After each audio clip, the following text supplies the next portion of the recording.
Girls Lead Africa is just an incubator, an organization that grooms young politicians who are females. We target girls leaders in secondary schools, in colleges and other higher institutions of learning, and we nurture them, groom them for political or elective and appointive political leadership positions within the community and at national level. Akili Dada helped me register the organization. It's now a registered organization, and they are giving me training on how to manage the organization and what to do, ABC. And I'm so happy because, you know, Girls Lead Africa has taken shape thanks to Akili Dada. To really nurture women who can bridge the gap, who can be into those decision-making, policy-making, law-making organs, bodies of the government, so that one, they can bridge the gap of numbers. At least we reach like 50-50 or 40-60 from 4%. But two, have ladies who are nurtured to draw policies that are going to lift the status of women, you know, not like really having that maternal mortality rate at that, you know, being the highest globally. It's so alarming. So my passion is to see ladies who are in positions, which policy making positions that can help them draft policies that will uplift the standard of women. The age was a challenge. They would tell me, you're young, you're this, at least if you can come when you're 45 or what.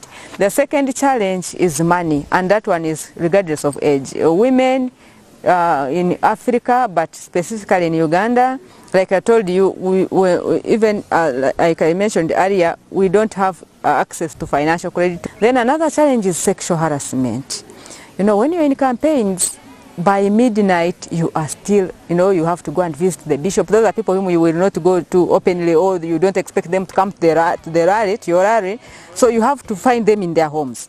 So and during the day you're doing rallies, you're doing what? You're doing talk shows on radios. And during the night you have to find time at least to visit some people, some opinion leaders whom you can't, you know. And you are there, you are with me, even your chief campaigner. And he's just looking at you not as his candidate, but, you know, all of a sudden you see him tapping you. Hey, you see, and you're like, can't this man understand what we are up to? In schools, at least you find girls when they are already organized. So it's less costly, like in terms of mobilization. You're not going maybe into the villages looking for where the girl is. At least you find them in the same place. Number two, I was targeting girls who are already leaders in schools. So they already have that, at least they have tested leadership. They know what it is. Some have been appointed, some have been elected. But they at least have some clue of what leadership is like. They at least have faced some challenges that a woman leader faces. So it was easier for me to start from that footing and tell them, look, you have a leadership seed that has already germinated in you. Please don't kill it, water it, weed it, you know, manure it, give it fertilizers, and I'm going to help you in that field, you know, so that we can nurture that seed to grow into a big leadership spirit. Yeah, what I teach the girls, number one, when I go there, it is self-esteem. You know, I am operating in a rural district, and I always prefer rural schools where at least I know that when I reach there are these leaders who are there, but they are really lacking in many fields. So we do self-esteem with them. But you know, I have designed a curriculum which covers 10 principles of a highly effective leader. So we keep training them in having a vision and sense of purpose, being resourceful, being proactive, beginning with an end in mind, putting first things first, being a servant leader, maintaining a state of balance, you know, building synergies. Girls Lead Africa, you know, you see we are operating in Kanungu.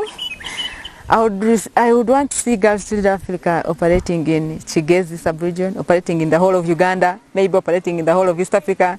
Why I called it Girls to Lead Africa, it is because I want it to be really Girls to Lead Africa. So I want it to cover the whole of Africa. And then I want to see, like, you have ministers who have, whom we have nurtured, have presidents whom we have been nurturing, have parliamentarians in the East African Community Parliament, in the African Union Parliament, wherever, whom we have nurtured. Really, that would make me proud. By the end of the fellowship, I want to have covered Kigezi sub-region, which is composed of 4 districts, that is Kanungu district, which I am operating in now, Kabale district, and Rukunjiri district, Chisoro district. Those are 4 districts which I want to have covered. At least I want Girls to Lead Africa to be, making noise, like shouting in all those districts by the time I complete my year of fellowship.